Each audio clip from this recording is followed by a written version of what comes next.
Jika kita lihat ada batu bata yang terpendam 2 meter di bawah permukaan tanah, itu karena dulu Kerajaan Majapahit itu hancur lebur tidak hanya karena perang saudara saja, tetapi juga karena bencana alam. Bencana alam, Gunung Welirang itu artinya adalah Gunung Goro. Gunung Goro-Goro, Gunung Arjuna, Gunung Pawitro atau Penanggungan, ya, Gunung Kawi, dulu tidak hanya meletus. Gunung Goro itu pernah meletus pada masa sebelum Majapahit. Lalu setelah itu juga karena hujan yang sangat deras, volumenya tinggi sehingga mengirim satu air bah, banjir bandang, sehingga merusak dan menguburkan rumah-rumah yang ada di daerah Majapahit, Kutorejo, Trowulan, Mojokerto, yang sebelumnya pindah dari sebelah pabrik kertas Ciwikimia di samping sungai Porong itu, Sungai Berantas Porong itu. Nah, ini menandakan bahwa para sejarawan kita jangan hanya menyalahkan Kerajaan Demak Bintoro yang mengkudeta Majapahit leluhurnya, bukan. Majapahit sudah hancur terlebih dahulu dengan adanya perang saudara berkali-kali. Lalu dipindah lagi pusat kerajaan Majapahit itu ke Kediri. Antara Raden Hasan, Raden Fatah dengan dulur lanang tunggal ibu beda bapak, Raden Husein Adipati Terung, Krian Sidoarjo. Assalamualaikum warahmatullahi wabarakatuh. Saudaraku yang berbahagia, semoga kita dalam lindungan Allah Subhanahu wa Ta'ala. Amin, amin ya Rabbal 'Alamin. Tetap semangat terus, langsung saja kita simak penjelasannya dulu. Assalamualaikum warahmatullahi wabarakatuh. Bismillahirrahmanirrahim. Alhamdulillahi rabbil alamin. Wabihi nasta'in ala umurid dunya waddin. Wassalatu wassalamu ala ashrafil anbiya'i wa imamil mursalin. Sayyidina maulana Muhammadin wa ala alihi wa sahbihi ajma'in. Qala Allah Ta'ala fi kitabil karim. A'udhu billahi minasyaitonir rajim. Bismillahirrahmanirrahim. Hatta idza jaa ahadahumul mautu qala rabbirji'un la'alli a'malu sholihan fima taraktu kalla innaha kalimatun huwa qailuha wa min waraihim barzakhun ila yaumi yub'atsun. Al-ayah. Amma ba'd. Saudara-saudariku semuanya di seluruh dunia, semoga senantiasa bertambah kualitas dan kuantitas kebahagiaannya bersama dengan anggota keluarga, bahkan nanti sampai dzurriyyah keturunan panjenengan semua. Salam takzim, salam hormat dari kami dalam rangka silaturahmi dan niat intisyarul ilmi, tolabul ilmi malam hari ini. Kami sowan dengan keadaan sihatan wa afiatan. Harapan kami panjenengan semua juga sama, senantiasa diberikan perlindungan oleh Allah dari segala macam mara bahaya, kesedihan, kepayahan, kegundahan, kegelisahan, kesusahan dihilangkan, diberikan jalan keluar oleh Allah Subhanahu wa Ta'ala menuju keterang benderangan, ya, menuju kesuksesan, kebahagiaan, kedamaian, ketenangan, dan kelimpahan. Khususnya yang saat ini sedang menerima musibah duka semoga segera diangkat susahannya dan diganti dengan pahala yang sangat besar baginya. Amin Allahumma amin. Pada kesempatan malam hari yang penuh dengan kedamaian ini kita akan berbicara tentang keberhasilan ada di Kelurahan Kumitir, Kecamatan Jatirejo, Mojokerto, yang telah berhasil membongkar makam-makam palsu yang ada di sekitar situs Kumitir yang digali beberapa tahun yang lalu, bahkan sampai sekarang belum selesai. Ada bekas bangunan keluarga besar kerajaan, ada yang mengatakan Briwengker, ada yang mengatakan lainnya. Di sekitar situ, di tanah kas desa tersebut dibangun sebuah makam Ba'alawi yang masih belum jelas marganya. Tapi disebutkan di situ Ba'alawi Al-Husaini. Apakah ini ada korelasi atau hubungan komunikasi dengan Petanesia atau Mandiri dari orang-orang Muhibin yang ada di Mojokerto sana? Ini masih kami teliti alur hubungan mereka yang telah membangun makam palsu tersebut dengan biaya yang cukup besar karena makamnya cukup mewah. Perlu diketahui bahwa di Kumitir tersebut ada makam asli wali Koryah yang babat desa, yakni Mbah Sagu, ada dua di situ. Masih disisakan, tidak dibongkar total karena memang itu tutur tinular turun temurun di situ menceritakan bahwa makam itu asli, makam sesepuh desa. Tapi kalau yang 8 ini palsu. Sebelum ada pembongkaran secara resmi di pagi hari, yang rangkaian acaranya kami sertakan di link heisin.com yang saya bagikan kepada panjenengan semua. Malam harinya itu sudah hilang makam-makam palsu tersebut. Sudah rata di semen, rata dengan tanah. Ini ada apa gitu loh. Apakah colong laku atau sudah didahului oleh kawan-kawan dari PWILS secara diam-diam, ilmu malam telik sandi ilmu sirep begananda. Ini hampir sama seperti kasus yang ada di Ngawi, ada 5 makam yang diantaranya Ba'alawi palsu yang sudah dirobohkan semua. Ini harus ditiru oleh kawan-kawan yang peduli dengan sejarah bangsanya untuk merobohkan, meratakan dengan tanah makam-makam yang tidak ada nilai sejarahnya, alias makam buatan, makam-makam palsu, apalagi disandarkan kepada sebuah klan yang bernama Ba'alawi atau Habaib. Kalau yang di Tuban sekitar makam, ini harus meniru juga, meniru Mojokerto, meniru Madiun, meniru Wonogiri, meniru Boyolali, meniru Ngawi. Harus dirobohkan kecuali yang asli, karena memang di sebelah makam Mbah Sunan Bonang Kauman Tuban itu ada yang asli, meninggalnya tahun 2022. Sepekan yang lalu kami meneliti di sana, justru malah semakin bertambah jumlahnya. Ada tambahan lagi, ada yang dulunya itu cuma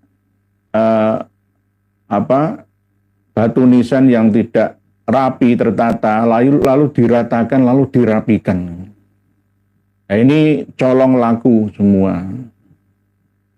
Harus, nanti kalau nggak dibongkar batu nisannya, cukup ditutup dengan semen atau dipilok, dicat itu biar nggak terlihat namanya, ngisin-ngisini orang Tuban, Yai Ansori mana. Yai Ansori ini lambat banget kerjanya itu. Ya, kawan-kawannya ada di sana, tirulah PWILS Mojokerto, walaupun belum resmi, kemarin dilantik di Surabaya, di daerah Simo. Ya. Pamekasan, Mojokerto, dilantik di daerah Simo, Surabaya. Itu aja berani. Gitu. Ngawi juga sangat berani.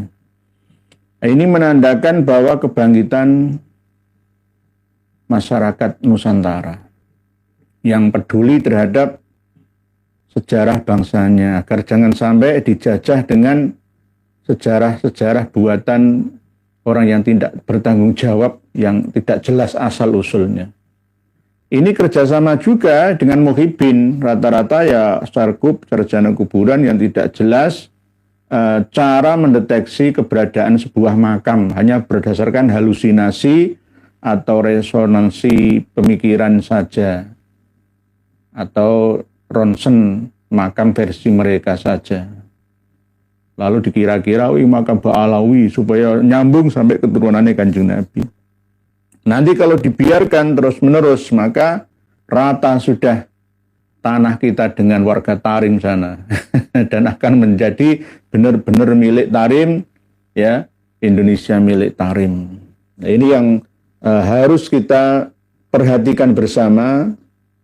Nanti panjenengan semua lihat bukti dari negosiasi kawan-kawan melalui tulisan yang kami sertakan, kami bagikan di link deskripsi yang kami sertakan di bawah video ini. Ada tanda tangan semua, ada fotonya juga. Ini resmi, bukan berita yang tidak dapat diverifikasi. Jadi ini bisa dimintai klarifikasi langsung bahwa benar-benar terjadi, dan videonya juga sudah banyak dibahas oleh kawan-kawan kita yang ada di seluruh Indonesia. Ini patut kita syukuri atas perjuangan kawan-kawan kami yang ada di sana. Nanti berlanjut, Banyuwangi pun akan begitu. Jember, Lumajang, Situbondo, Bondowoso, Probolinggo, Pasuruan, Malang, Blitar, dan sekitarnya, Tulungagung, Trenggalek, Pacitan, Ponorogo, semuanya harus bangkit peduli.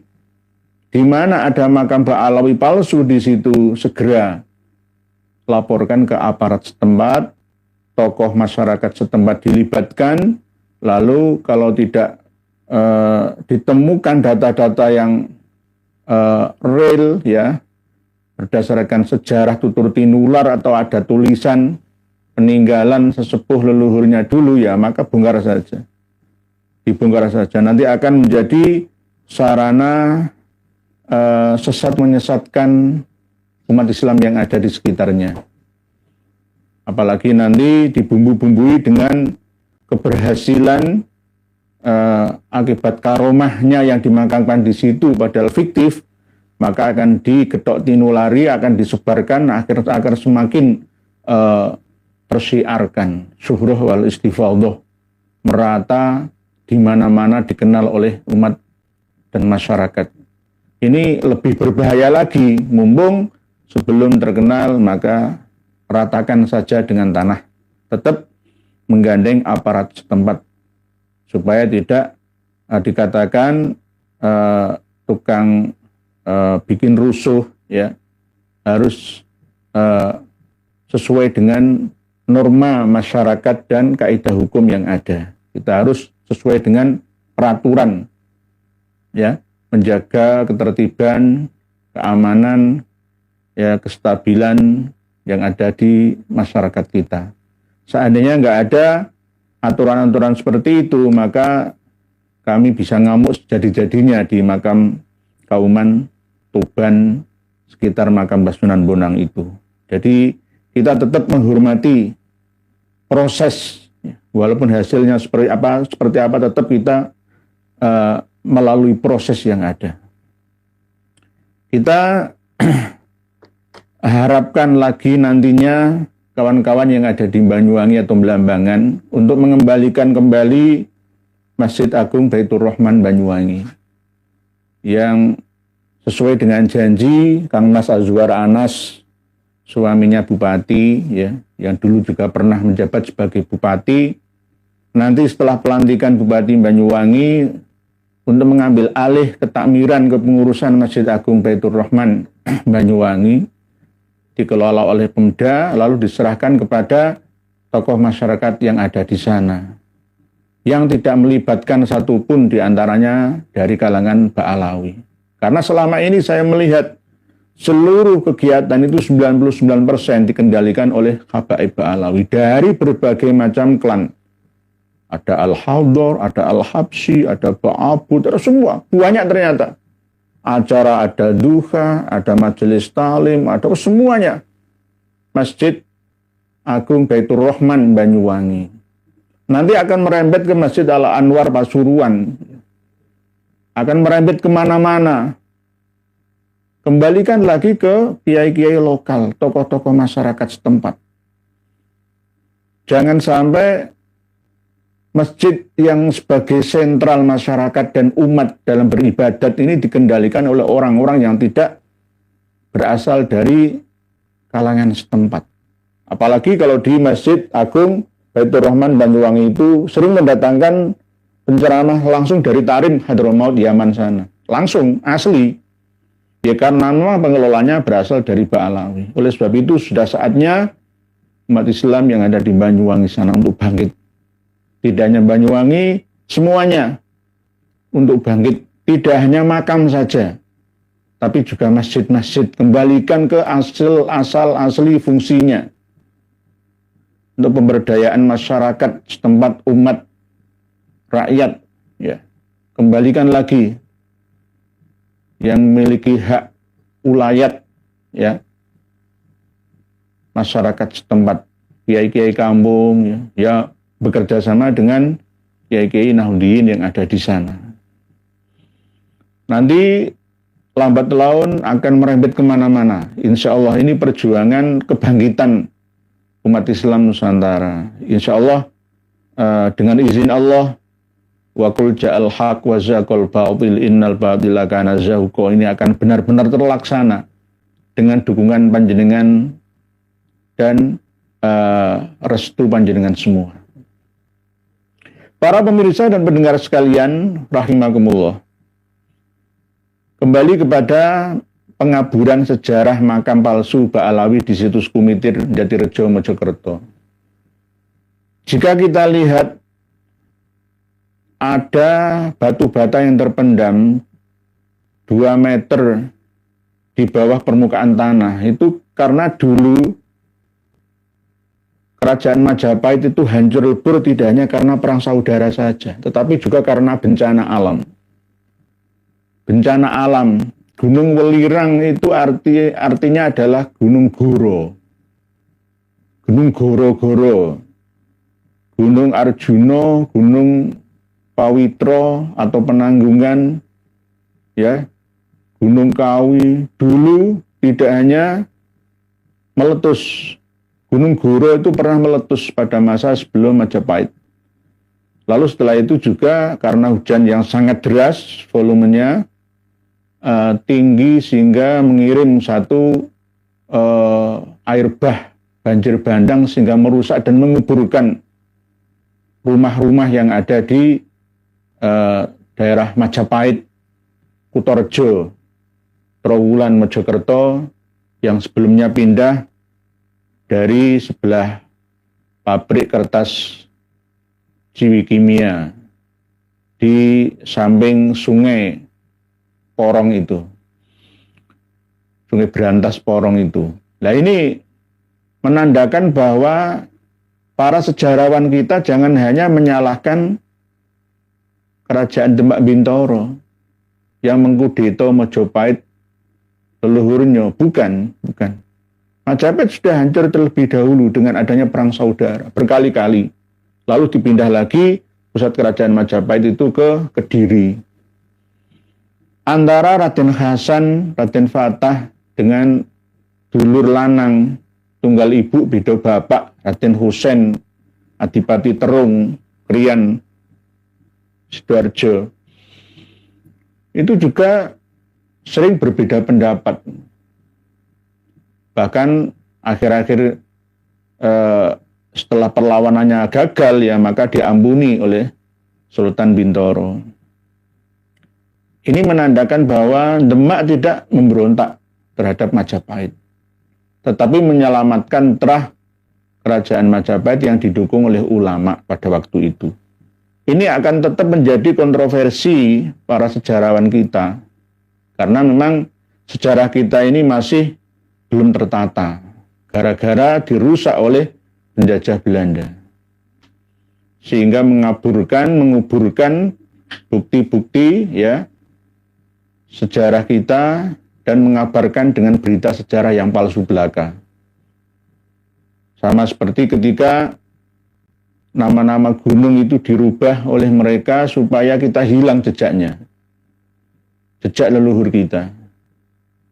Gunung Wilis yang ada di 6 kabupaten ya, Kediri, Tulungagung, Trenggalek, Madiun, Nganjuk, bagian Ponorogo, itu dulu namanya bukan Gunung Wilis, Gunung Pawinian.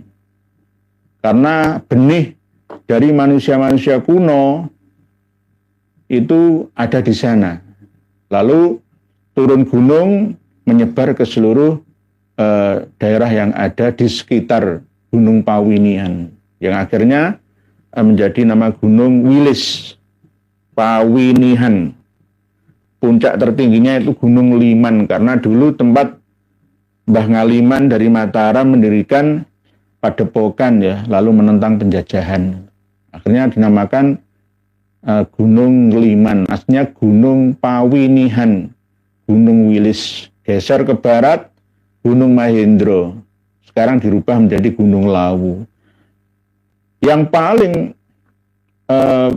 penting dalam perubahan sejarah berikut mindset bangsa kita ini adalah Gunung Semeru.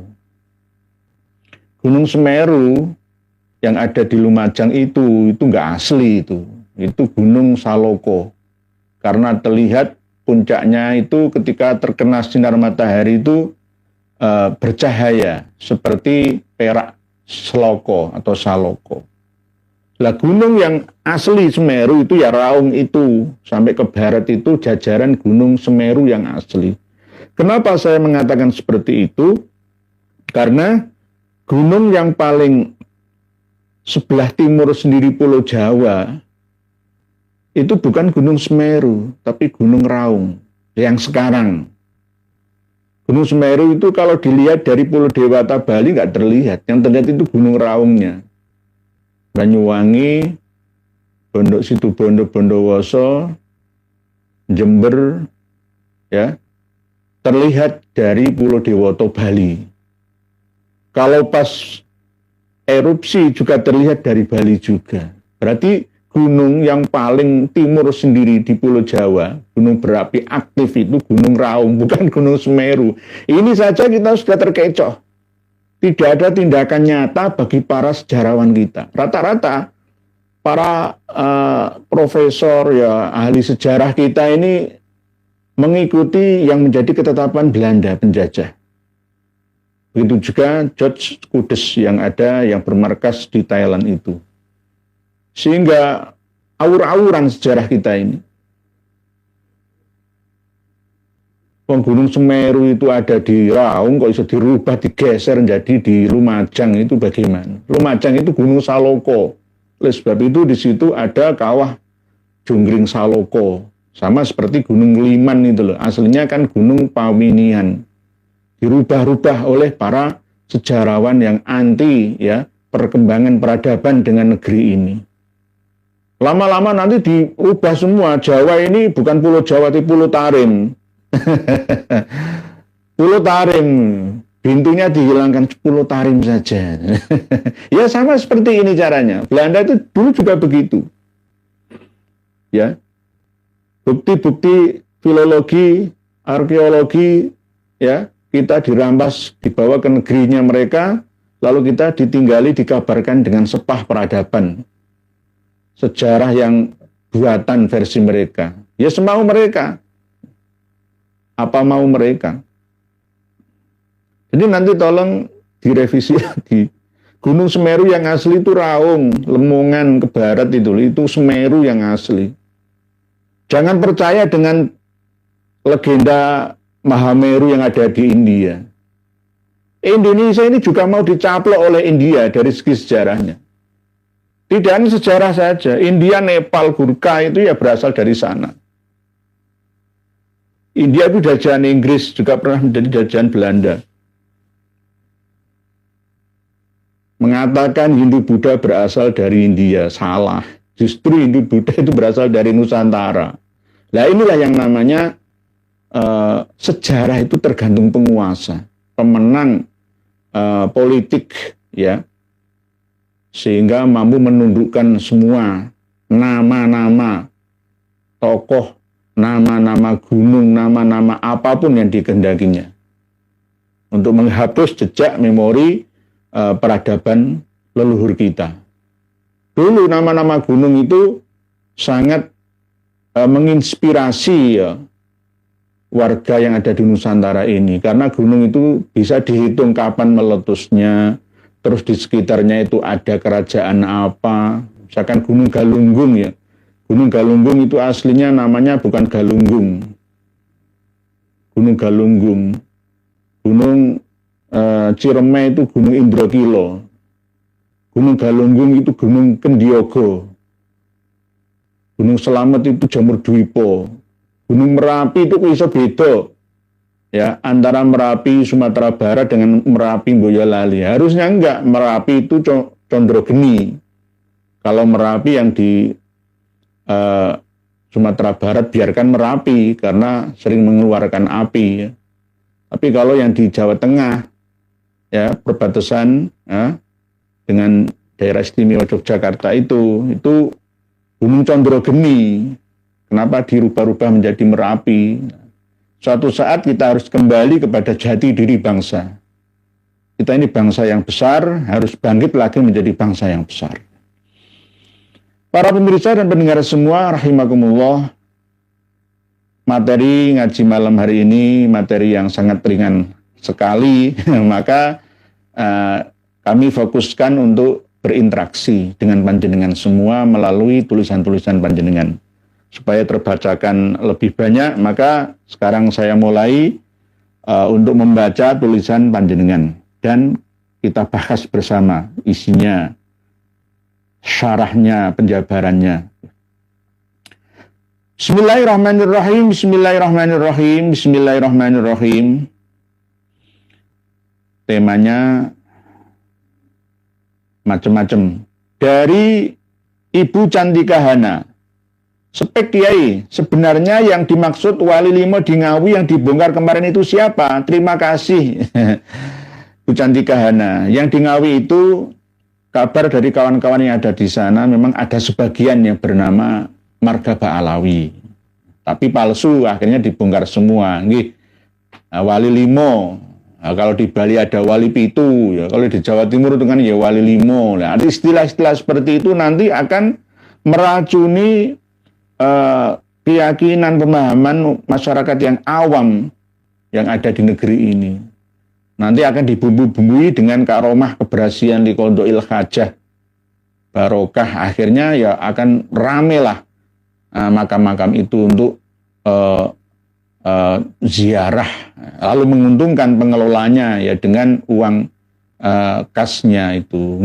Begitu Pak Bu Cantika Hana. Kemeringet. Apakah lembaga nasab di negara Arab tidak mencatat nama Ubaidillah keturunan Ahmad bin Isa? Tidak mencatat yang versi primer dan sekunder. Begitu juga 650 tahun setelah wafatnya Imam Ahmad Al-Abah An-Nafat atau Al-Muhajir itu, Pak Kemeringet.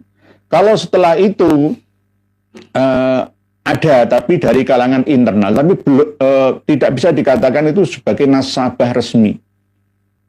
Banyak ulama yang terkecoh, di antaranya adalah Syekh Al-Muhibbi dalam kitab Khulasatul Atharnya. Beliau bukan Ba'alawi, tapi terkecoh dengan Al-Ghuror dan terkecoh dengan Al-Masro', sehingga mengarang kitab Khulasatul Athar tahun 1111 Hijriah alias abad 12 Hijriah itu.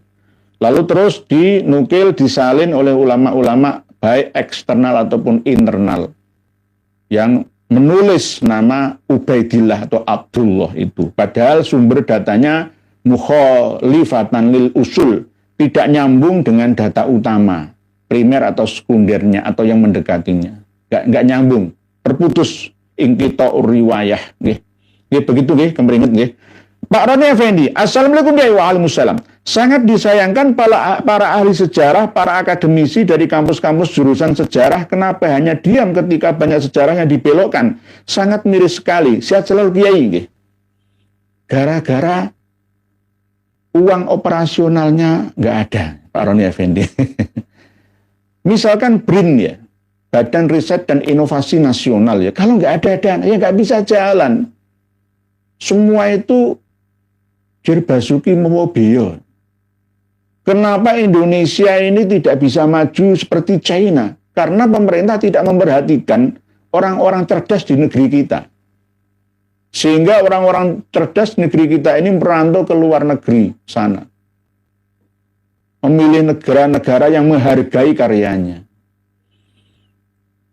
Toh kadang ada ilmuwan yang ada tinggal di negeri kita, tetapi tujuannya tidak untuk mengangkat ya harkat dan martabat bangsa, hanya bertujuan untuk tunjangan belaka.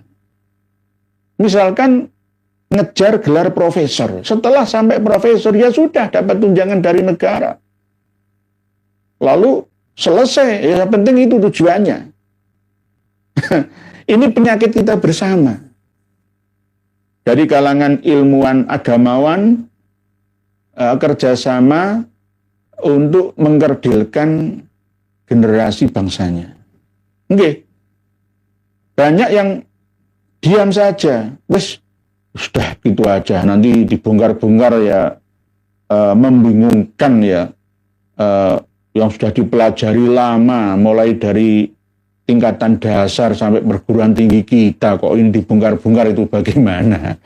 Yaitu mereka malas untuk bongkar-bongkar arsip sejarah yang benar. Karena apa? Ya dulu itu bisa jadi benar, sekarang bisa jadi salah.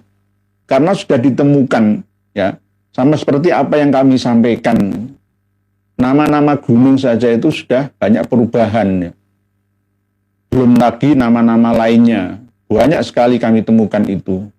Jadi perlu niat yang tulus untuk mengangkat harkat dan martabat bangsa sampai generasi mendatangnya. Nggih, Pak Roni Effendi. Kalau semua berdasarkan uang dan uang dana, ya kalau nggak ada dana nggak jalan. Ya ini buktinya. Ya sama seperti kasus Muri. Ya, kalau sudah masuk Museum Rekor Indonesia, ya sudah nggak dikembangkan lagi. Nggak dikembangkan lagi. Gitu. Pak Pamungkas Pramana, Pak Kiai, hari ini Imam Jumbo mengadakan seminar ilmiah. Bagaimana komentar jenengan? Pak Kiai, kenapa pengikut Torekot hanya menganggap yang jadi wali itu ahli Torekot, yang fuqaha dan ilmu lain nggak dianggap? Nggih, Pak Pamungkas Pramana. Hari ini nggih, Kang Mas Habib Rizik Syihab mengadakan seminar ilmiah tapi tidak ilmiah. Ilmiah menurut mereka, menurut dirinya, tapi tidak ilmiah standar kita secara keumumannya. Lah, terus bagaimana pengikut Thariqah hanya menganggap yang jadi wali itu ahli Thariqah tersebut? Ya ini yang perlu di update pemahamannya, nggih, Pak Pamungkas Pramana. Waliullah itu bisa berasal dari mana saja. Lintas tarekat, ya, lintas madhab. Tidak harus torekatnya saja. Kalau hanya bersestandar torekatnya sendiri, maka mursyidnya itu ya seorang wali. Selain mursyidnya bukan seorang wali. Ini yang perlu kita benahi bersama pemahaman ini, Pak Pamungkas Pramana. Imam Asy-Syafi'i, Imam Hanafi, Imam Maliki, Imam Hambali itu ya waliullah, sama-sama waliullah. Walaupun beliau tidak mengedepankan tarekatnya, tapi berdasarkan ahli fikihnya. Itu juga waliullah. Malah melebihi dari para wali-wali sufi lainnya. Tapi beliau tidak menganggap dirinya sebagai waliullah. Ya karena apa? Ilmu itu adalah titipan al-ilah. Ya, derajat kewalian atau tidaknya itu yang ngangkat adalah al-ilah. Tujuan ya kita dititipi ilmu itu untuk disampaikan kepada umat secara bergenerasi dari generasi ke generasi sampai sekarang ini, dan akan diupdate sendiri oleh generasi yang akan datang, dimujadidkan ya, diperbaharui pemahamannya. Begitu. Jadi Kang Mas Muhammad Riza Syihab ini mengadakan seminar ilmiah, tapi bukan seminar ilmiah itu. Seminar yang ghairu ilmiah. Ghairu ilmiah. Mau disuruh untuk membedah tentang silsilah nasabnya klan yang diyakininya sampai sekarang aja masih ngumpet, bulet, ruwet. Bu Zainzeta, Assalamualaikum. Waalaikumsalam. Beredar video Imam Mahdi Muhammad Qasim, apakah dia guru Buya Ar-Razi? Mohon penjelasannya, nggih Bu Zainzeta. Buya Ar-Razi Hashim itu ada gurunya sendiri selain dari Muhammad Qasim, nggih. Bu Zainzeta. Tapi beliau memuji Muhammad Qasim dari Pakistan itu. Banyak di antara yang bergelar Buya atau Ustadz Kiai Haji Habib ya, profesor, doktor, dan lain sebagainya, itu belum memahami konsep dari Imam Mahdi itu apa dan siapa. Sehingga selalu mereka-reka sesuai dengan tingkat pemahamannya. Sesuai dengan orang yang dicondonginya. Imam Mahdi dari kalangan Sunni dan Syi'i itu sudah ada sejak dulu kala. Ibnu Tumat yang ada di Maroko itu Ahlus Sunnah wal Jamaah, mazhab Hanafiyah. Itu juga ngaku sebagai Imam Mahdi. Kalau dinasti Ubaidillah Al-Mahdi, Fatimiyah Mesir, Libya Tunisia, ya itu juga Imam Mahdi versi Syiah Ismailiyah. Imam Mahdi versi Isna Asriyah ada lagi. Tahun 979 pemberontakan Juhaiman Al-Utaibi itu mengakui ada yang namanya Muhammad bin Abdullah Al-Qahtan, itu Imam Mahdi yang asli, Wahabi itu. 1979 Masehi ya. Jadi Imam Mahdi itu ada terus versi masing-masing orang yang meyakininya. Bahkan ketika Abu Thohir ya, Sulaiman Abu Sa'id Al-Janabi, seorang Koromiti, itu juga meyakini dirinya sebagai Imam Mahdi. Sama, semua akan mengaku-ngaku sebagai Imam Mahdi atau diakukan sebagai Imam Mahdi karena tidak mampu memahami apa, bagaimana, siapa Imam Mahdi itu. Imam Mahdi itu secara umum kembalikan ke asal kata, lugawinya, dari segi bahasanya, pemimpin yang diberikan petunjuk, siapa saja. Tidak harus satu dunia, satu orang saja, tidak. Bisa setiap negara ada. Misalkan Muhammad bin Salman misalkan, ya bisa juga Imam Mahdi versi Saudi Arabia. Erdogan misalkan, ya bisa juga Imam Mahdi versi Turki sana. Nah, di Indonesia apakah ada? Ada Imam Mahdi yang versi kepala negara, kepala pemerintahan, atau versi kepala sebuah lembaga. Tidak hanya negara. Misalkan Hasan Nasrullah misalkan, pemimpin Syiah Lebanon misalkan, ya bisa juga Imam Mahdi versi sana. Misalkan Laskar Mahdi yang ada di Irak, Syekh Muqtada As-Sadr misalkan, ya Imam Mahdi versi Irak. Dan seterusnya dan seterusnya. Lah sekarang yang ada kan ada yang namanya Muhammad Qasim dari Pakistan itu. Terus keistimewaannya seperti apa? Intinya Imam Mahdi itu tidak pernah mengaku dirinya sebagai Imam Mahdi. Nah itu baru Imam Mahdi beneran. Karena apa? Ini tersembunyi, terselubungi oleh misteri. Dan kode etiknya dilarang untuk ngaku-ngakui dirinya sendiri sebagai Imam Mahdi. Kalau ada orang mengaku dirinya sebagai Imam Mahdi, berarti palsu. palsu. Dia hanya membuktikan sendiri tugasnya sebagai Imam Mahdi itu apa, yakni memperbaharui. Innallaha yab'atsu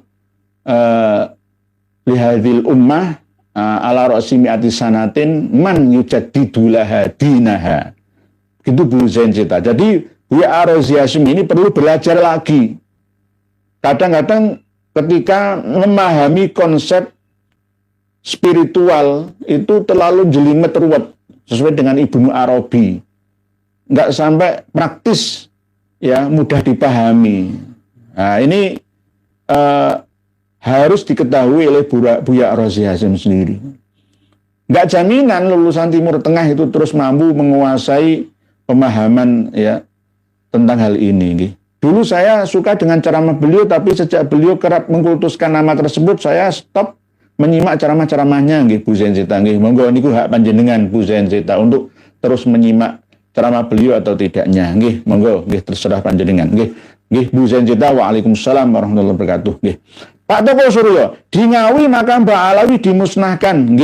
Beritanya kemarin secara berurutan, dari Ngawi terus ke Kumitir ini. Felpijus, salam Yai. Apakah pandangan Yai tentang penyerahan Panji Kiai Tunggul Wulung kepada Kesultanan Yogyakarta dan Kekhilafahan Utsmaniyah? Apakah itu bentuk estafet kekhalifahan Islam ke Nusantara? Bu Felpi Jus atau Jus. Panji atau bendera Kiai Tunggul Wulung itu sudah ada sejak masa Sultan Demak pertama, yakni Raden Fatah Alamsyah Akbar, Khalifatullah Sayyidin Panotogomo, yang diberikan dari kiswah Ka'bah oleh kekuasaan Turki Utsmaniyah ke beliau Sultan Fatah. Jadi tidak hanya sejak Sultan Hamengkubuwono pertama saja, sudah ada sejak zaman Sultan Demak pertama. Lalu dari Demak ke Pajang, dari Pajang ke Mataram, ya, Sultan Hanyokrokusumo, terus sampai terus menerus turun menurun sampai ke sekarang ini masih disimpan di Museum Ngayogyakarta. Apakah itu sebagai bukti tongkat estafet untuk meneruskan perjuangan kekhilafan? Enggak berarti itu, Bu Felbijus. Jangan diartikan seperti itu. Enggak. Kami tidak meneliti sejarah ini sampai ke eksternal yang ada di Turki Utsmani, Topkapi sana, ataupun yang ini hanya pemahaman internal saja. Sebenarnya Panji atau bendera Kiai Tunggul Wulung itu tidak perlu disikapi berlebihan. Tidak perlu disikapi berlebihan. Lah orang Jawa ini senengnya kan begitu gitu loh. Ono meriam gitu diubah. Meriam Kiai Dundung Semar. Lah meriam biasa itu loh. Ngono diminyai, baru ngono dimintai berkah. Lah ini ketinggalan zaman. Kita ini terlalu mengkultuskan segala sesuatu gitu loh. Sampai-sampai misalkan ada pedang Zulfikar, ya, yang tersimpan di Ciamis apa ya, Sang Hyang Baros Ngorah gitu ya, replika itu enggak asli. Saya itu ngangkat sendiri itu pedang itu diuntel-untel ditutupi sama kain mori itu seakan-akan supaya sakral itu. Diambung-ambung. Replika. Orang Indonesia itu ya begini ini loh, kayak sama maju, mohon maaf gitu. Nanti ada kiswah makam Rasulullah dibawa ke Madura. Darah Rasulullah diminum. Rambut Kanjeng Nabi dicelup-celup sampai berbotol-botol dilelang lah. Hal-hal seperti ini berlebihan itu. Kiai Tunggul Wulung itu memang pernah, ya, pada waktu flu Spanyol yang menelan jutaan umat manusia sedunia lah ya. Itu pernah ya malam hari diarak tapi nggak kelihatan orang. Cuma pada waktu corona kemarin itu nggak diarak karena masih belum mendesak katanya. Katanya Sri Sultan Hamengkubuwono sekarang gitu ya. Lah apakah ini ada berkah dan berkah? Ya tergantung keyakinan. tergantung keyakinan. Ini yang membuat bangsa kita ini sulit maju ya seperti ini pemahamannya. Ya, pemahamannya. Bukan berarti ini Mu'tazilah atau apa yang enggak, ya kita seimbangkan antara barokah dan ilmiah gitu. Ini kan ya cuma hadiah gitu. Sama seperti di Lamongan itu kan ada Masjid Namiroh ya namanya. Itu katanya menyimpan kiswah Ka'bah gitu ya. Dulu langsung terkenal buat wisata religi, ambil-ambilan ya, semua orang ya.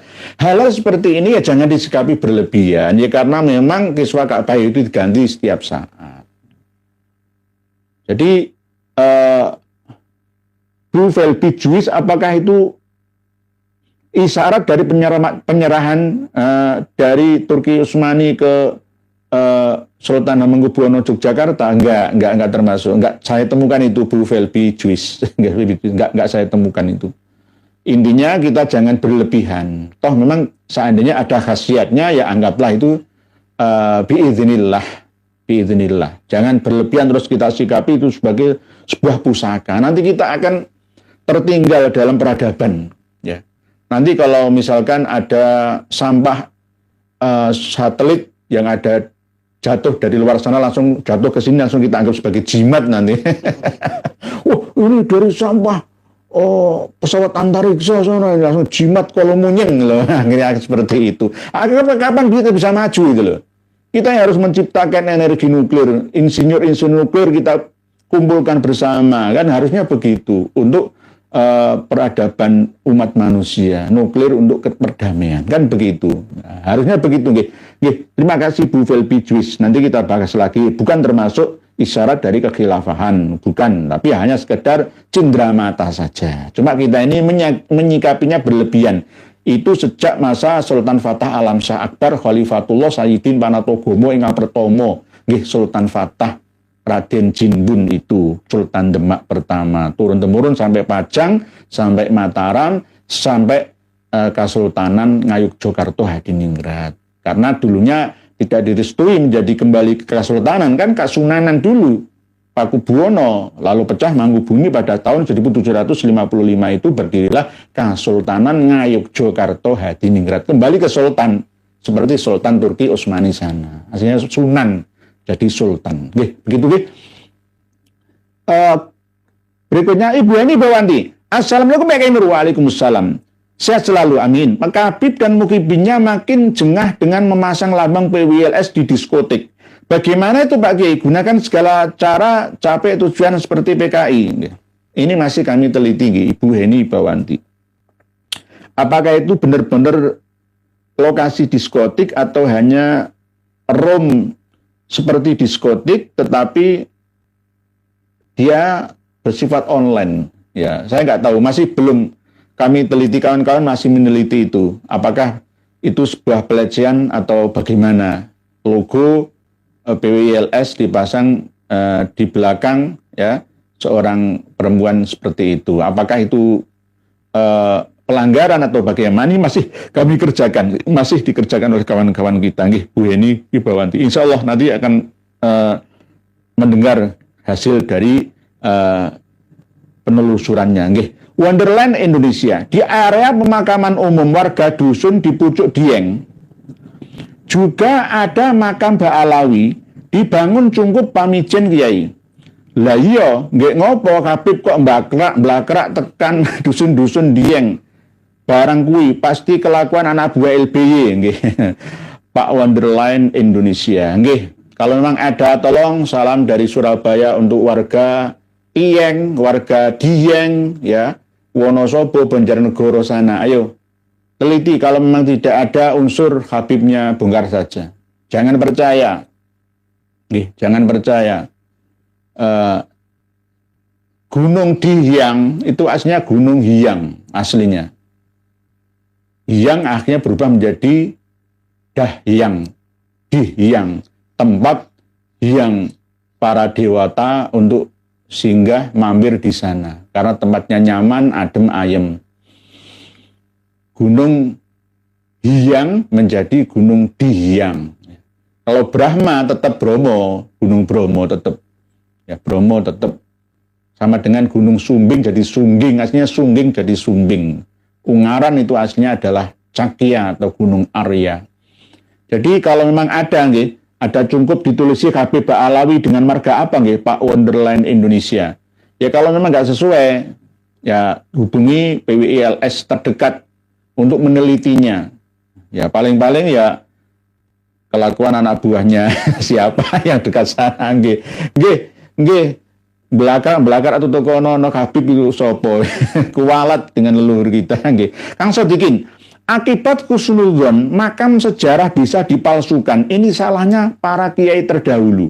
Membiarkannya, maka untuk menebus kesalahannya ya harus bisa diluruskan oleh kiai zaman sekarang sehingga pemerintah juga nggih Kang Sodikin. Ada masa di mana kita ini tidak begitu memperhatikan sejarah kita.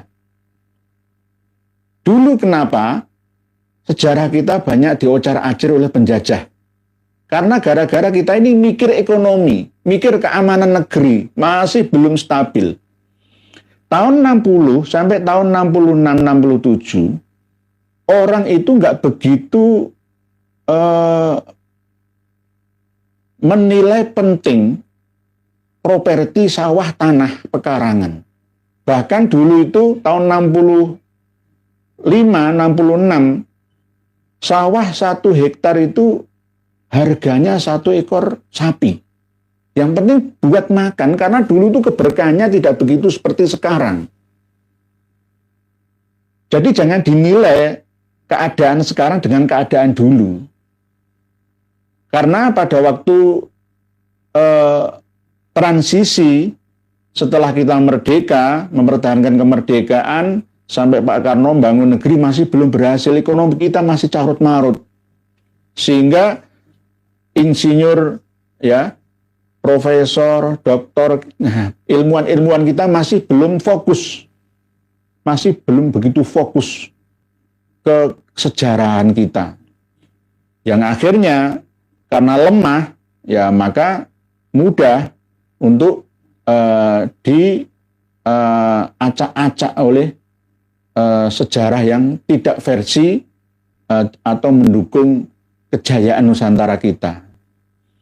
Ini terjadi sama dengan ketika masalah PKI ini, masalah PKI. Kalau kita tidak berusaha keras untuk meluruskan bahwa Ahmad Al-Aidid itu Habib Ba'alawi, maka orang-orang akan meyakini bahwa Ahmad Al-Aidid itu bukan Ba'alawi. Lalu setelah kita datang, dengan dukung semua, akhirnya ya benar memang Ahmad Al-Aidid bin Abdullah Al-Aidid Bangka Belitung itu adalah Ba'alawi. Mau diingkari kayak apa? Nggak bisa. Tapi diusahakan oleh sejarawan kita didukung ya mungkin oleh Ba'alawi juga, oleh Robito Alawiyah yang mengeluarkan surat pernyataan bahwa Aidid itu bukan Ba'alawi. Ya. Akhirnya apa? Banyak orang yang ragu. Akhirnya kita kuatkan kembali lagi bahwa Ahmad Al-Aidid itu adalah Ba'alawi. Ahmad Sofyan Barokbah itu adalah Ba'alawi. Fahrul Barokbah itu adalah Ba'alawi. Ba'abud itu adalah Ba'alawi. Habib itu. Nggih. Sama seperti ini nggih. Kang Sodikin. Jadi masanya yang berbeda. Harusnya masa-masa sekarang ini ilmuwan kita fokus karena ekonomi kita sudah mulai mapan, tertata. Sudah ada yang memikirkan ekonomi kita sudah jalan. Ya, masalah sejarah kita harus peduli. Kiai-kiai juga harus turun tangan. Kiai-kiai yang tidak memiliki gelar akademik ya tetap harus berjalan sesuai dengan misi visinya sebagai warasatul anbiya. Itu Kang Sodikin. Jadi untuk menebus kesalahan harus sekarang ini bangkit semua. Alhamdulillah kemarin itu dari kiai-kiai Ringin Rejo, Ringin Agung, Paru semua bangkit ngirimi kitab-kitab ya setengah bantah ke saya. Bantah gak apa-apa. Tradisi kritis itu harus kita galakkan bersama sekarang ini. Nggih. Fuad Al-Jiyad. Assalamualaikum warahmatullahi wabarakatuh. Sehat selalu.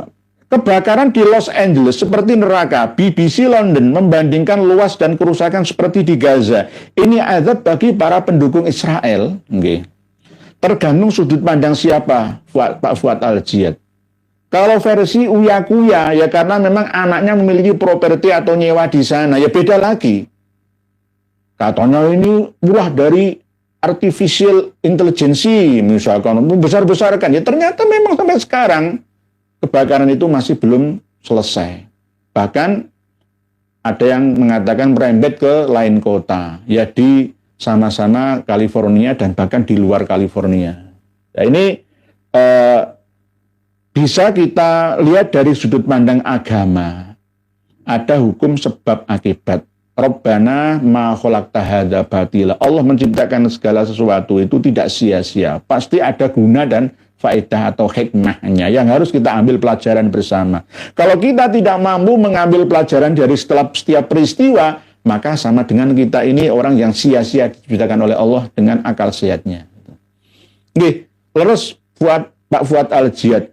Ya seperti neraka. Neraka itu gambarannya kan ya seperti api yang menyala-nyala itu. Waquduhan nas wal hijarah itu. Ya hampir sama.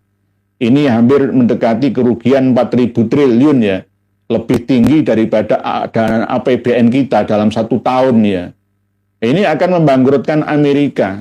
Ya gara-gara Amerika sering membantu Israel dalam menginvasi Palestina, khususnya Gaza. Ini namanya hukum sebab akibat. Kenapa Amerika sering ada kasus tembak? Ya, di sana kan agak legal ya menggunakan senapan itu ya. Nembak sekolah mati, seket mati 20. Kenapa? Ada hukum sebab akibat. Karena tentara Amerika membunuh rakyat sipil yang ada di Irak. Hukum alam itu tidak akan pernah meleset. Kenapa manusia di bumi ini ada yang sempurna, ada yang cacat? Itu gara-gara apa? Ya gara-gara hukum sebab akibat ini. Orang yang cacat fisiknya atau mentalnya itu karena perilaku pada masa lalunya. Hukum sebab akibat. Apakah harus menunggu kiamat global? Tidak perlu. Tidak perlu. Saya sering menyampaikan yang masih dalam tahap penelitian. Ma bainan nafkhataini arba'un. Antara tiupan mematikan dan tiupan melahirkan kiamatan itu jaraknya perkiraan 40 tahunan. Nah, jika manusia itu dibangkitkan dalam kondisi cacat tubuhnya, ya berarti dia telah merasakan siksaan. Nah, ini dari mana dasarnya? Dari Al-Quran sendiri. Cuma kadang-kadang ini kita tertinggal pemahaman bahwa diterangkan jelas di dalam surat Al-Mu'minun kok. Ya, talfahu wujuhahumun naru wahum fiha kalihun. Wajah mereka dibakar api neraka dan mereka di neraka dalam keadaan cacat. Berarti orang-orang yang cacat fisik dan mental yang ada di bumi ini itu dia sudah masuk neraka. Orang-orang Amerika yang rumahnya terbakar habis menjadi tunawisma itu ya. Itu juga masuk neraka. Wajahnya kan susah. Ya. Susah. Itu namanya talfahu wujuhahumun nar. Bahkan ada keluarga manurung itu kan wajahnya sama semua. Ya kan? Lah, itu kembalikan lagi ke surat Al-Mu'minun ayat 104. Jangan buka sendiri. Nanti untuk berselancar bacalah tafsirnya. Ya macam-macam tafsir salaf ya. Beda dengan tafsir khalaf sekarang. Oleh sebab itu ini tafsir yang jelas. Ketika ada manusia yang terlahir dalam kondisi buta, bawaan sejak lahirnya ataupun 4 tahun setelah dia lahir seperti Habib Abdullah bin Alwi Al-Haddad misalkan ya, itu berarti sudah masuk neraka. Kenapa? Allah sendiri yang menyampaikan itu, tapi kita ini lengah gitu loh. Nggak waspada. Waman a'radu an dzikri fa inna lahu ma'isyatan dhanka wa nahsyuruhu yaumal qiyamati a'ma. Qala rabbi lima hasyartani a'ma wa qad kuntu basira qala kadzalika atatka ayatuna fanasitaha wa kadzalikal yauma tunsa. Itu berada di sini, enggak perlu nanti menunggu kiamat total global baru dibangkitkan dalam kondisi buta. Enggak. Ya bisa buta fisik mata aslinya atau hanya mata batinnya. Sumum bukmun umyun fahum la yaqilun atau sumum bukmun umyun fahum la yarjiun.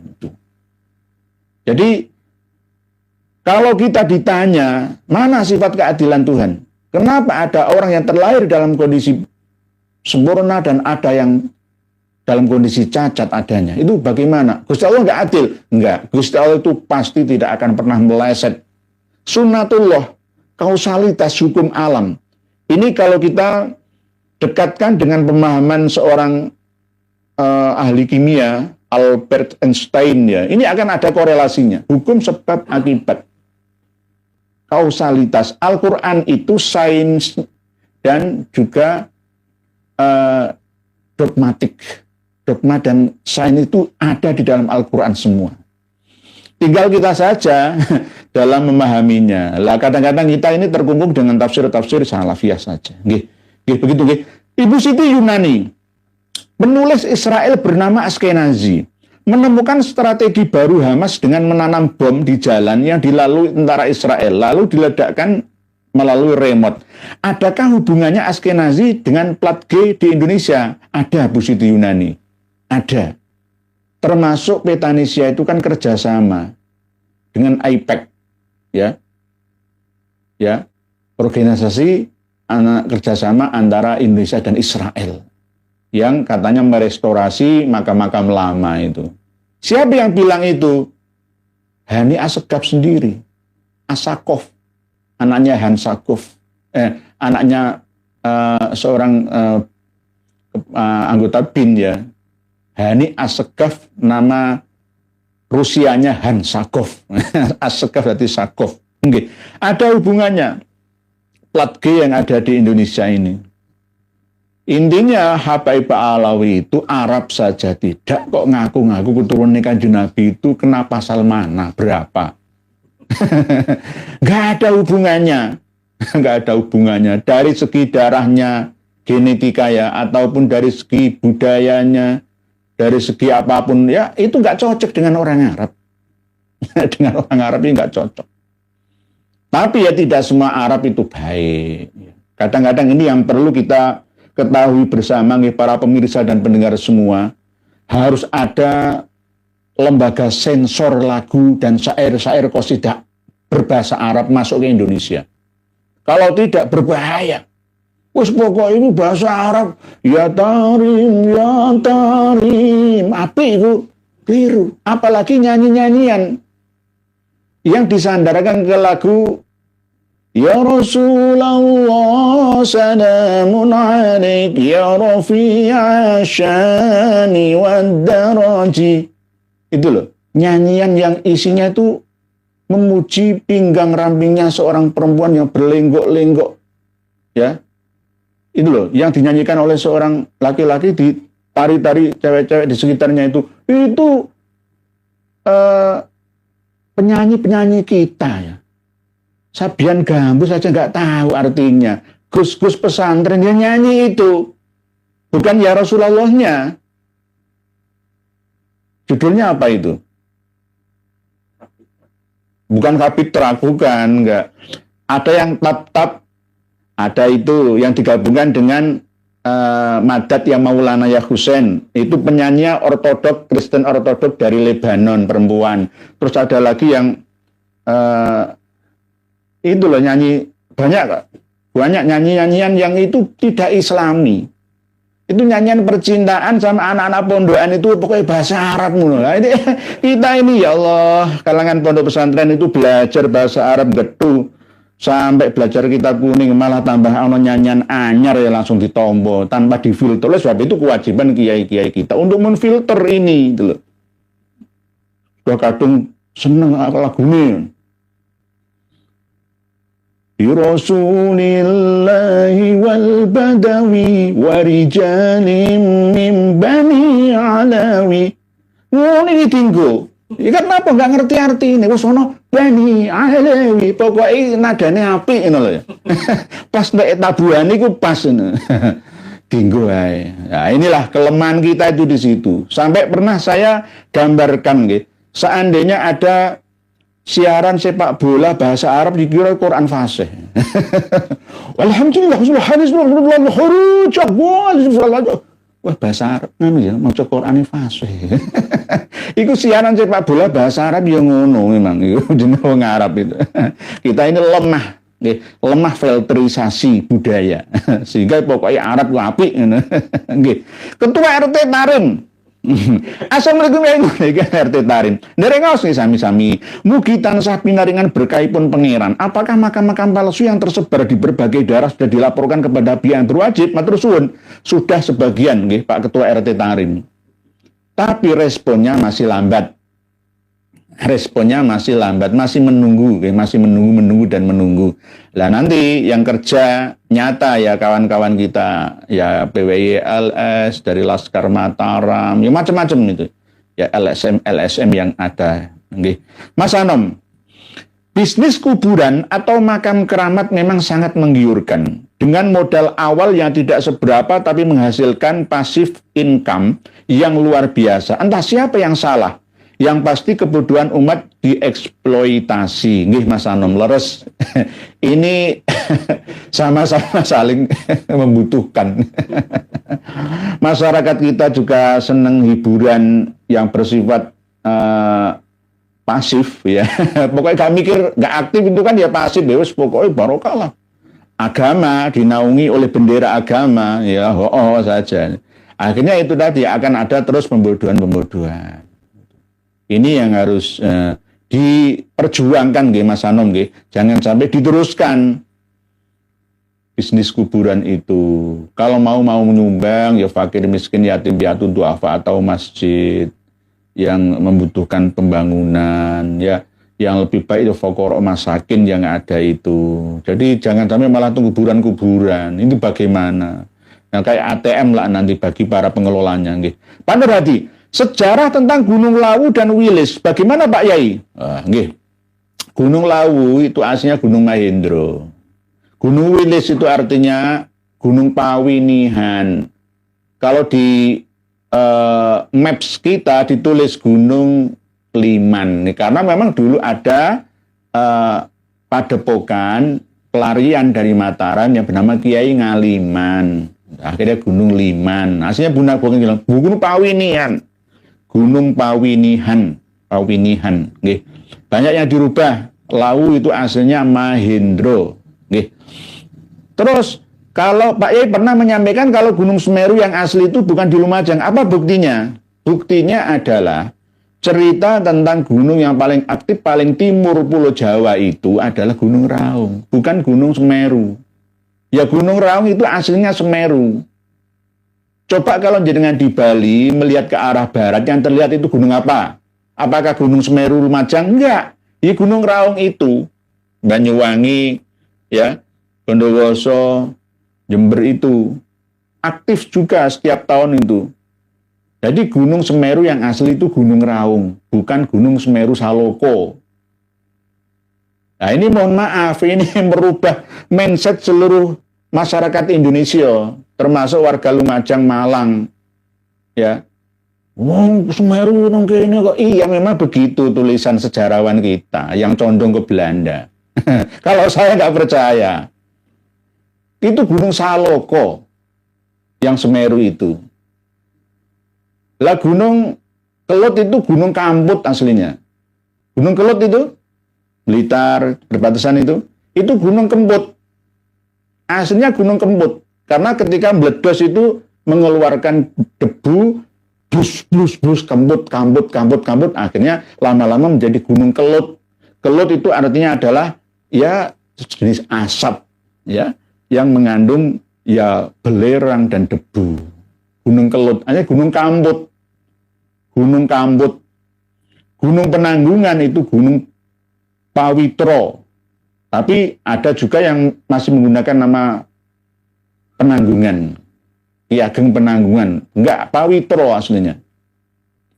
Lah Gunung Welirang itu Gunung Goro. Ya Goro-Goro itu sampai memusnahkan kerajaan-kerajaan yang ada di sekitarnya. Sampai situs Kumitir saja terkubur. Itu tidak hanya situs Kumitir, di mana-mana. Banjir bandang malam hari kan belum ada BMKG pada waktu itu.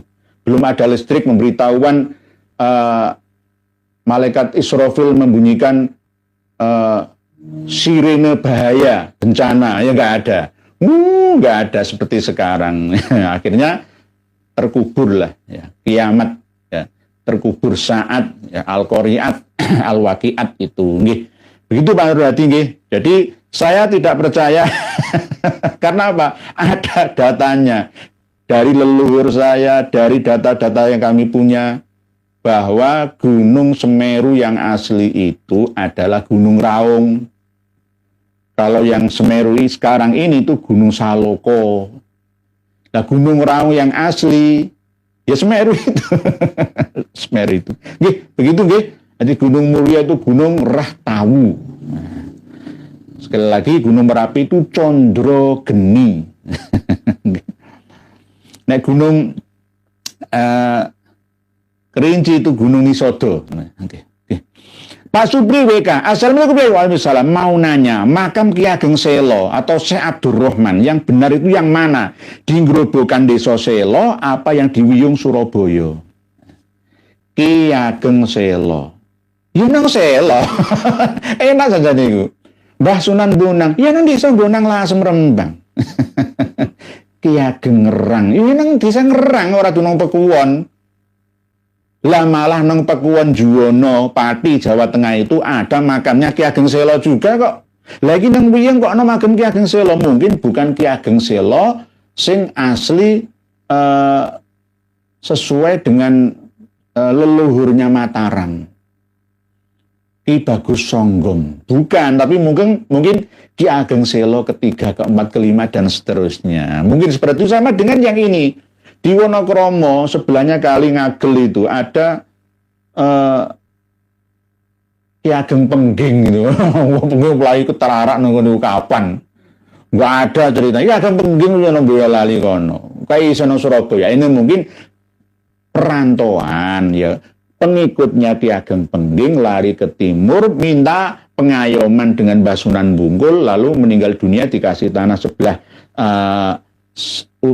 timurnya Kali Mas, akhirnya dimakamkan sampai sekarang itu. Semua ini tergantung itu tadi mungkin yang di Wiyung itu Ki Ageng Selo keempat, anak cucunya Ki Ageng Selo Grobogan.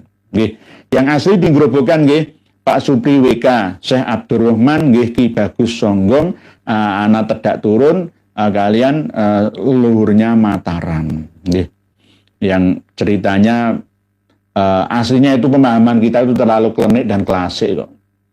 Ki Ageng Selo yang memegang petir. Ki Ageng Selo itu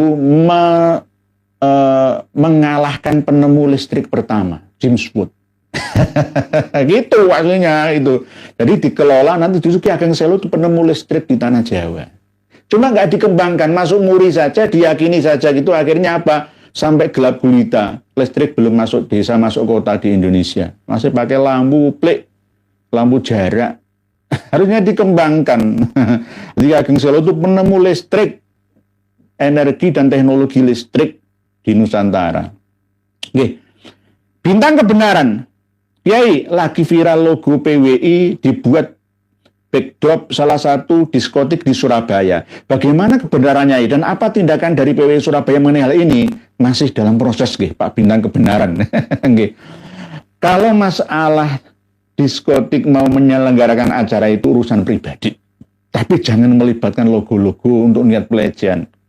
Itu tidak baik. Itu namanya tidak menghargai Bhinneka Tunggal Ika. Kita tidak mengganggu tempat-tempat yang seperti itu. Karena memang ada dunia yang berbeda. Tapi jangan ganggu kita. Gitu. Channel Ngaji Vision. Assalamualaikum warahmatullahi wabarakatuh. Pemerintah sekarang kayak demokrasi terpimpin Orde Lama. Merangkul semua pihak. Jadi untuk sementara sulit diharapkan perannya dalam menyelesaikan persoalan nasab para kabib di Indonesia. Kita harus berusaha. Pak Channel Ngaji Vision. Karena apa? Kalau kita seluruhnya mengharapkan turun tangan negara, nggak jadi negara ini. Ganti presiden berkali-kali, kalau kita nggak berusaha mencari rezeki, nggak akan berubah nasib kita. Wah, nunggu kebijakan. Presiden itu ya butuh mangan, ya turu, ya istirahat. Nggak mungkin 24 jam nggak turu. Menungso biasa ini, sama seperti kita. Oleh sebab itu kita harus turut serta menjaga keamanan, ketertiban, kestabilan negara kita. Yang menjaga itu kita bersama. Lawon ini kita memberi tugas kepada para penyelenggara negara, misalkan yudikatif, legislatif, eksekutif itu ya sesuai dengan job desk-nya masing-masing. Mereka bekerja sesuai dengan jam kerjanya. Nggak mungkin polisi itu kerja 24 jam, itu nggak mungkin. Intel itu nggak 24 jam, sama-sama. Jadi kita jangan mengharapkan ya 100% pasrah bongkoan kepada negara. Kita tetap harus berusaha. Pak Janul ngaji efisien. Ibu Arfi Fadilah. Assalamualaikum warahmatullahi wabarakatuh. Apakah benar makam yang ada di Cumpat Kulon Surabaya itu makam Habib Syekh Umar Sumbawa atau makam Kiai Prubumi yang dibaalawikan? Nah, ini. Habib Umar Sumbawa. Salah. Itu bukan makam Habib yang di Bulak Cumpat itu dekat bata-bata batu-batu itu pantai itu bukan makam Habib. Itu pun bukan makam asli Syekh Umar Sumbawa.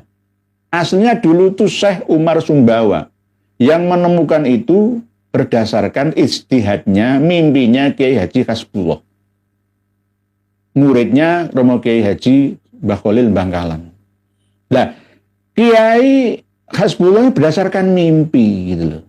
Dulunya itu mayat yang ditemukan di Selat Madura, ya sekarang dibangun Suramadu itu, ya mayat tanpa kepala, diselamatkan oleh para nelayan pada waktu zaman Belanda ya, tahun 1880-an ya, diselamatkan ke pinggir, balik menengah maneh, digono menengah balik minggir maneh. Jadi kan fardu kifayah ya, harusnya dirumat oleh nelayan, tapi nelayan itu takut nanti dituduh oleh Belanda macam-macam, nanti dikasuskan di penjara di Kalisosok lah malahan. Akhirnya atas inisiatif dari Kiai Haji Hasbullah ya, yang menjadi dai ya, kiai di daerah situ, akhirnya dikuburkanlah di situ. Lalu di situ ada dua makam, yang satunya makam Kiai Hasbullah, yang satunya makam Syekh Umar Sumbawa, NTT kalau NTT. Akhirnya wanya dihilangkan, nanti Sumba. Lalu berikutnya ditambahi Habib. Ngapusi, palsu itu. Itu pun bukan asli makam Syekh Umar Sumbawa. Hanya kira-kira saja, berdasarkan mimpinya Kiai Haji Hasbullah. Masih ada kalau duriannya Kiai Haji Hasbullah, ada Gus siapa itu yang ada di sana. Tapi intinya bukan makam Habib itu, Bu Arfi Fadilah. Jangan dipercaya itu makam Habib. Pun itu bukan, yang asli justru lah makam Kiai Haji Hasbullahnya itu asli. Tahun 1932-an itu, sebelum Indonesia merdeka. Asli itu. Tapi kalau yang makam Syekh Umar Sumbawa itu belum tentu asli. Nggak ada kepalanya kok. Nggak ada kepalanya. Cuma pada waktu setelah dimakamkan, ya, akhirnya atas ijtihad inisiatif dari Kiai Haji Hasbullah sendiri dikholis setiap tahunnya. Gara-gara sering mimpi-mimpi begini, ada mimpi dari Kiai Haji Hasbullah pada waktu Syekh Umar Sumba ini mau sowan ke Mbah Khalil Bangkalan, naik perahu lalu dirampok ya, terus dibunuh, dibuang jasadnya, lalu ini, nggak ada kepalanya kok itu. Nah ini berarti ya buat-buat saja. Yang asli itu makam Mbah Usman, Dinding, Mbah Yai Asrori Alisaki, itu yang asli ya, ziarah ke situ saja. Ada makam Mbah Sunan Ngambil juga ada. Nih, kalau misalkan ziarah ya yang asli itu ya Kiai Haji Hasbullah itu. Nih, begitu nih. Bu Arfi Fadilah. Muhammad Nasib, sebentar lagi. Maaf sebentar ini, kegeret. Nanti kalau ada yang tanya. Assalamualaikum Kiai, sehat selalu nggih. Alhamdulillah, doa pangestu panjenengan. Ini untuk nisan Sunan Muria, tanyakan Pekalongan, cari orang dalam yang sudah tobat, ada enggak? Kemarin informasi yang kami telusuri ada, disembunyikan, tapi sekarang tadi dibawa kemana lagi? Mungkin kok sampai kucing-kucingan goro-goro batu nisan makam Mbah Raden Umar Said ini piye to nggih. Informasinya ada nggih, ada seperti itu nggih. Nanti yang paling bahaya lagi itu makam-makam yang ada di Tuban itu batu nisannya itu nanti dijual ya mahal. Seping bahas makam Mbah Punjul Tuban Pak Yai, nggih insyaallah suatu saat nggih. Pak Ahmad Ghufroni, teknik gaib kuasai dulu yang mati baru menguasai yang hidup. Karena yang hidup itu berasal dari dulu yang sudah mati, leluhurnya kan sudah mati. Dikuasai pentolnya, maka cabang-cabangnya ini ikut saja. Nggih, begitu nggih. Memang ini teknik ya. Teknik yang apa ya? Ya menurut saya teknik yang tidak ilmiah ya. Teknik ngapusi nggih Pak Ahmad Ghufroni nggih. Pak Haromain tanah leluhur. Segera usut tuntas tanah lokasi milik Eyang Raden Rahmat yang dicaplok para imigran Yaman di Ampel Surabaya. Segera usir orang para keturunan imigran Yaman yang menempati tanah lokasi milik Sunan Ampel. Masih proses dengan kawan-kawan yang ada di Derajat Duriah Raden Kosim Mbah Sunan Derajat. Nggih, nanti insya Allah nggih, dulu itu memang untuk basis pendukungnya Laundo, pendukungnya Helmino, ya di Ngampel itu, ya orang-orang mereka. Kalau keturunan Mbah Sunan Ampel asli enggak, malah lari dari situ. Terdesak, tergusur, lari ke Gresik, lari ke Surabaya Selatan, lari kemana-mana, dan menyembunyikan identitasnya. Nggih, Pak Haromain tanah leluhur. John Hutasoid. Tidak ada dalam rukun iman dan rukun Islam percaya pada Habib. DNA Ba'alawi GFT 260979. DNA bangsa Yahudi Khazar. Bukan bangsa Arab, bukan suku Quraisy, bukan dari Bani Hashim, mustahil keturunan Rasul. Nggih leres Pak John Hutasoid. John itu Yohanes. Hutasoid itu marga dari Batak.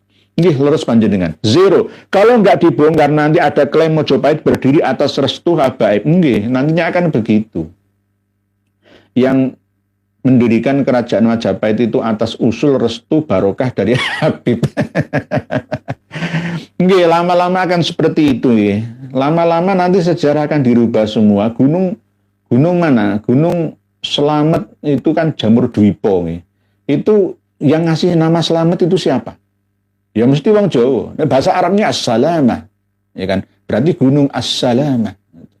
Gunung Selamet ini cara orang Arab kan As-Salamah. Nggih, begitu nggih. Berikutnya Lencai Boncai. Dengar-dengar kebakaran di LA itu gara-gara di situ nggak ada Habibnya. Makanya alam murka. Pak Lencai Boncai ini gatuk-matuk. belum tentu begitu. Ya kemungkinan ya ini kutukan ya juga bisa. Nggih, belum tentu ada Habib terus nikmat barokat belum tentu malah tambah soro. Ya bukti ini Indonesia. Ono Habib itu malah justru kapiten-kapiten Arab itu kerjasama karo Habib-Habib Yaman itu malah justru belediki kiai-kiai itu kok. Mulai tahun 1945 sejak mempertahankan kemerdekaan Indonesia, kiai-kiai belasak nang dinding desa-desa. Para Habib Ba'alawi itu ingin supaya tetap Londo berkuasa. Seperti dulu sebelum kedatangan Jepang. Di mana pemenang perang dia akan ikutan. Dompleng. Ya itu Habaib Ba'alawi seperti itu. Perang arek-arek Surabaya sampai Malabi tewas di Jembatan Merah itu. Ada memang sebagian Arab Hadromi Ngampel yang ikut membantu perjuangan, tapi bukan Ba'alawi. Dari kalangan Al-Irsadi. Yang Ba'alawi bersembunyi. Ya kiai-kiai santri-santri kita tewas 16.000 lebih nyawa melayang di Surabaya. Siapa mereka? Total apakah ada Habibnya? Gak ada. Tiba-tiba ngaku wah terus wes sembarang diakoni kuwabeh. Iku lama-lama ya adanya matahari terbit menyinari bumi ya gara-gara Ba'alawi. Seandainya nggak ada Ba'alawi, habaib ngono matahari nggak terbit menyinari bumi. Berikutnya Pak Lencai Boncai sudah, terus Pak Ahmad Ghufroni, Pak Z, terus mohon maaf ini,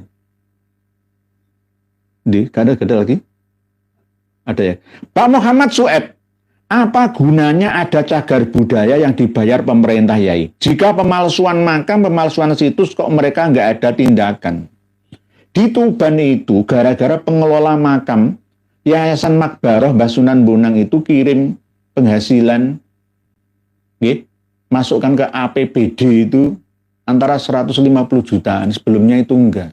Berpuluh-puluh tahun itu, maka dipertahankan sama anggota dewannya. Ini harus ada gerakan nyata dari Kiai, paling nggak PWILS Tuban khususnya.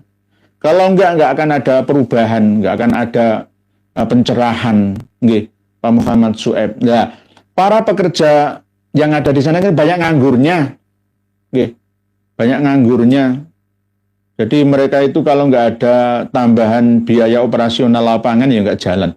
Nggih, nggih begitu nggih. Pak Winarno Cahyo, pertanyaan Kiai, mengapa Nabi Adam dipuji Allah Subhanahu wa taala di depan malaikat-malaikat sebab mampu menyebutkan nama-nama, nggih. Nabi Adam asli namanya bukan Adam. Tapi gampangannya sesuai agama Samawi itu Nabi Adam itu aja. Karena terbuat dari olahan hasil bumi atau tanah. Nah, kenapa kok disebutkan? Karena memang mampu menyebutkan nama-nama yang dikasih nama, asmaul musammayat. Okay. Wa idh qala rabbuka lil malaikati inni ja'ilun fil ardi khalifah qalu ataj'alu fiha may yufsidu fiha wa yasfiku dima wa nahnu nusabbihu bihamdika wa nuqaddisu lak qala inni a'lamu ma la ta'lamun. Lalu wa 'allama adamal asma'a kullaha. Lalu summa aradahum 'alal malaikati faqala ambiuni bi asma'i haula'i in kuntum shadiqin. Akhirnya para malaikat menyerah, qalu subhanaka la ilma lana illa ma 'allamtana innaka antal alimul hakim. Jadi derajatnya, keilmuannya malaikat dengan Nabi Adam itu lebih tinggi Nabi Adam karena Nabi Adam dikasih ilmu oleh Allah Subhanahu wa taala melalui chip memori akal sempurna, akal sehatnya. Nggih, begitu nggih. Sementara nggih Pak Maulana Ainul Yakin. Pak Winarno Cahyo nggih. Maulana Ainul Yakin yang bongkar Habib Soleh sendiri dengan budaknya yang ada di situs Kumitir, bukan PWILS dan warga. Oh nggih, dari Pak Maulana Ainul Yakin nggih, karena memang malam-malam itu. Nggih, malam-malam sudah dibersihkan. Berarti yang bongkar itu Habib Soleh sendiri. Oh nggih Pak Maulana Ainul Yakin. Nggih, sudah kami sertakan di Hezin.com di link bawah video ini nggih. Nanti jangan simak lagi, itu sudah benar nggih. Tapi yang malamnya itu tiba-tiba sudah rata dengan tanah dan batu nisannya sudah dibongkar sendiri. Berarti sama Habib dan budak-budaknya atau mukhibinnya nggih. Nggih, terima kasih informasinya Pak Maulana Ainul Yakin nggih. Hangga Bayu Pamungkas. Mohon maaf Pak Kiai, Pak Nur. Khusus untuk PWI wajib ber-KTA untuk menghindari hal-hal yang tidak diinginkan. Nanti jangan-jangan ada yang berseragam PWI terus persekusi orang misalnya, bahaya. Nggih. Nggih, selama ini ada logonya itu ya, bendera kayak kelir wayang itu nggih. Ada logonya itu sementara seperti itu. Tapi nanti bisa disalahgunakan ya. Walaupun pakai kaos seperti itu, pakai seragam hitam-hitam seperti itu terus melakukan sesuatu, tidak ada rasa tanggung jawab. Nanti di cross check lagi. Sama seperti yang di Sukabumi sama Cianjur itu kan ya begitu.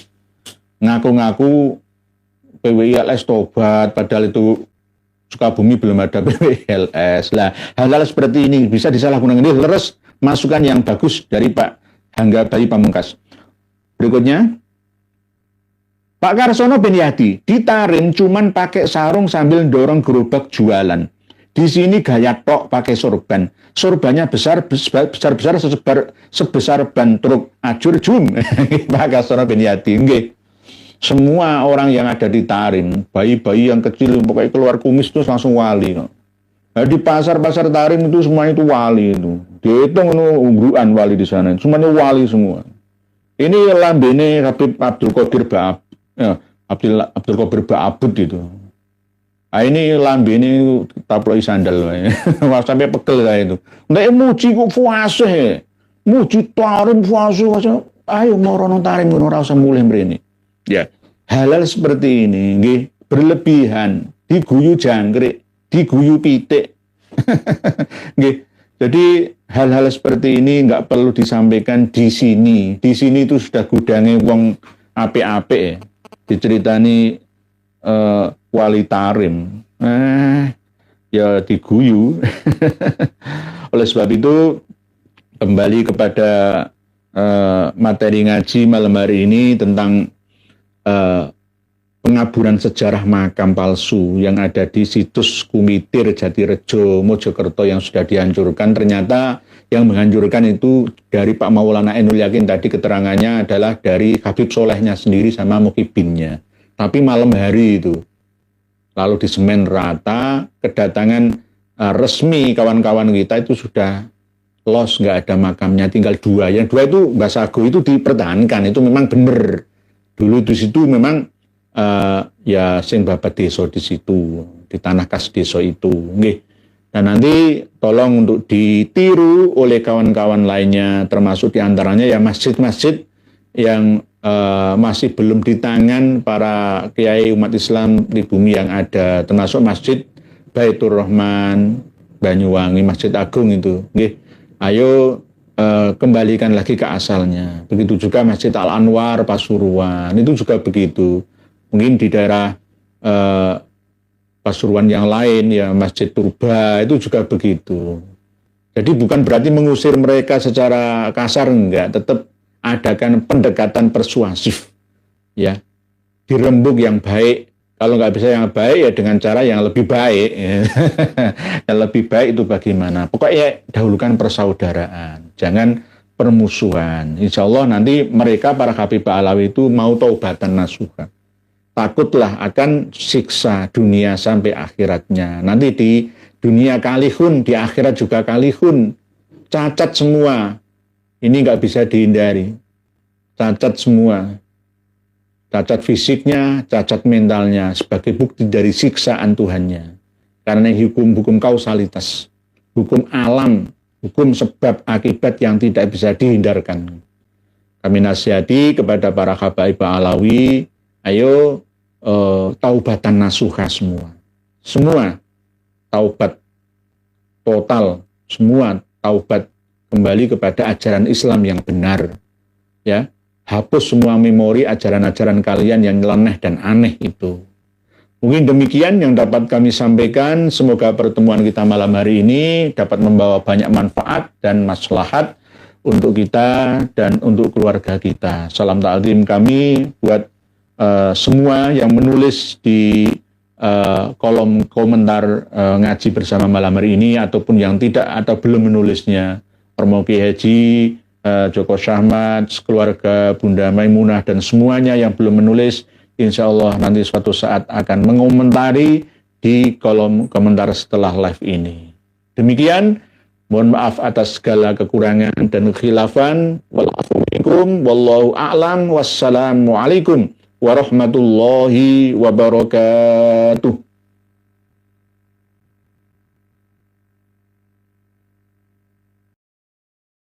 Alhamdulillah, tetap kita dengar bersama penjelasan beliau. Semoga menjadi manfaat kita semua. Amin, amin ya rabbal alamin. Dan menjadi amalan jariah buat beliau. Amin. Wahai saudaraku, bangkitlah dari tipu daya kaum Alawi dengan doktrin sesatnya. Sadarlah wahai rakyat Indonesiaku. Mereka dulu dibawa oleh Belanda ke Indonesia untuk memuluskan penjajahan Belanda dengan mengaku-ngaku sebagai cucu Nabi Muhammad SAW. Ingatlah wahai saudaraku, sudah banyak bukti kesesatan mereka dan pembelokan sejarah.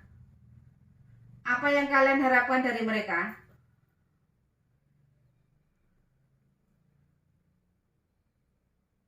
Mengharap barokah itu ada di ulama pribumi, bukan pada mereka. Mereka itu bukan cucu Nabi. Nabi yang kalian jadikan budak untuk kehidupan mewah mereka.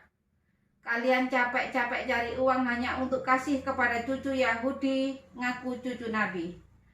Wahai rakyat Indonesiaku, kita ini manusia merdeka, bukan budak orang. Sudah banyak memakan korban dan dawir mereka. Apakah belum sadar? Tolong dengar ini untuk menyadarkan saudara kita. Cukup sekian dulu. Sampai jumpa di video selanjutnya. Akhir kata, wassalamualaikum warahmatullahi wabarakatuh.